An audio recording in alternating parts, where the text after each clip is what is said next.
weligaa ma aragtay qof dhalinyaro ah oo shaqo raadis ah oo haddana ku dhahayo waxaan rabaa shaqo fudud oo easy ah ii soo raadi. Waa dhaqan aan aad ula yaabay oo dhaqan xun ah oo bulshadeena ku badan, gaar ahaan dhallinyaradeena oo ah laf-dhabartii bulshada, ayaa waxaa arkaysaa inay ku qanceen wax yar oo easy ah ama shortcut inay raadinayaan. Ma aha dhallinyarada dhammaantood, balse qaar ka mid ah ama in badan ayaa waxaan ku arkay dhaqankan oo ah dhaqan la rabo wax walbo si easy ah in lagu helo. Ma garanayo meeluu ka yimid, laakiin waa dhaqan haddii aan la iska gaarin ummaddeena iyo bulshadeena dhib weyn u keeni kara. Maxaa yeelay dalkeenna waa dal hadda kow soo kacayo. Wuxuuna u baahan yahay qof walbo inta karaankiisa ah inuu si hagarli ah wax ugu qabto. Tusaale ahaan dhaqanka inuu bulshadeena ku faafiyo waxaa ku garanaysaa, qof baa wuxuu ku faanayaa inuu asaga shaqada uu joogo uusan waxba ka qabanin. Wuxuu ku leeyahay aniga shaqada madaxa laysoo tusaa waa ka soo laabtaa. Ama ha ahaado goob maaragtay dowlad ama hay'ad ka mid ah hay'adaha dowladda ha ka shaqeeya ama xafiis ama hay'adahan kale ajnabiga ha ka shaqeeyo. Wuxuu ku leeyahay aniga shaqadeydu way fududahay. Subaxii madaxaan soo tusaa waa soo laabtaa bishina mushaarkeyga waa qaataa. Qaar baa waxay ku leeyihin aniga anooba tegin shaqadeyda ii soo dhacdaa mushaarka. Waa dhaqan marka aad aan ula yaabay. Ummadda u sheegaya haddana kaaga sii daran wayba ku faraxsan tahay oo qofkan waxaa la leeyahay ninkan nin khatar waay maasha Allah waa nin xariif ah. Wixii xumaa ayaa lagu amaanaya qofkii ma fahantay. Arrintan laba culeys ayay leedahay.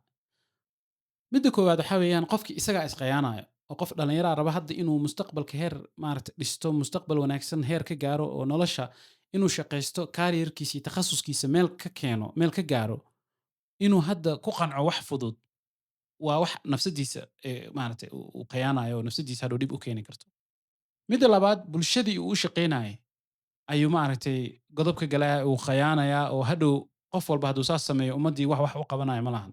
Oo dib u dhac weyn ayaa bulsho ahaan ugu imaanaya.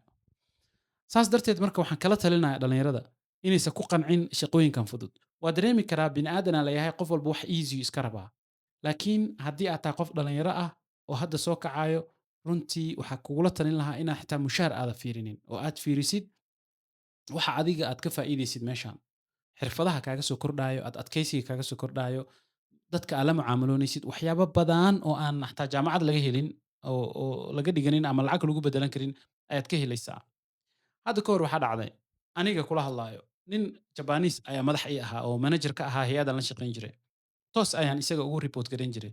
Ninku wuxuu ahaa nin dhib badan, shaqada ku adag, waxyaabo badan oo aniga aan markaas u arkay inay negative tahay ayuu igu samayn jiray. Report-yada markaan diyaariyo wuu igu soo celin jiray, waqtiyada la imaanayo aad ayuu dadka u controli jiray. Shaqadiisana waxay ahayd shaqo maaragtay standardkeeda uu aad u adkaa. Markaas aniga waan dhibsan jiray oo waxaan u arkay inuu culays iyo pressure i saarayo. Laakiin dib dambe ayaan maaragtay iga anfacday waxyaabihii uu maaragtay igu tababari jiray. Mar aan shaqo oo weyn helay oo caalami ah oo international ah oo u baahan adkaysi, oo u baahan standard oo maaragtay quality sareyso, waxyaabihii markaas aan dhibsan jiray ayaan u baxsaday. Hadday noqoto adkaysigii, hadday noqoto qoritaankii reportka, hadday noqoto wax walbo isaga maaragtay igu soo barbaariyey markaas shaqada aan joogay ayaan hadda u baxsaday. Sababta aan sheekadan kula wadaagaya waxay tahay inaadan fiirinin dhaqaale iyo inaadan fiirinin dadka meesha kaala shaqeeyay iyo qaabka ay kula dhaqmayaan, balse aad fiirisid waxa adiga ka faa'iidaysid iyo waxa bulshadaada aa u qabanaysid. Qof walbo shaqadiisa ku adag oo ku fiican oo dadka kalena maaragtay kaga badan shaqada, ummaddaas ka jeclaanayso adiga xataa way ku anfacaysaa oo markii laga fiiriyo dhinaca kale, waxaa laga yaabaa in fursaddii soo baxda aadi lagu siiyo. Laakiin haddii aad tahay dadka qofka dhahayo madaxaan soo tusay waa ka soo laabtay, heer ma gaaraysid, ummaddiina wax uma qabanaysid. Marka waxaan jeclaystay inaan kula wadaago arrintan bulshadeenna si aan uga wacyigelino, mentality-gan khaldanna la beddelo si horumar aan u wada gaarno dhammaanteen. Waxaan rajaynayaa inay wax ka anfacday. Fadlan la wadaag asxaabtaada wixii comment ah ama talo iyo tusaalena hoos iigu soo reeb. Waa mahadsantahay.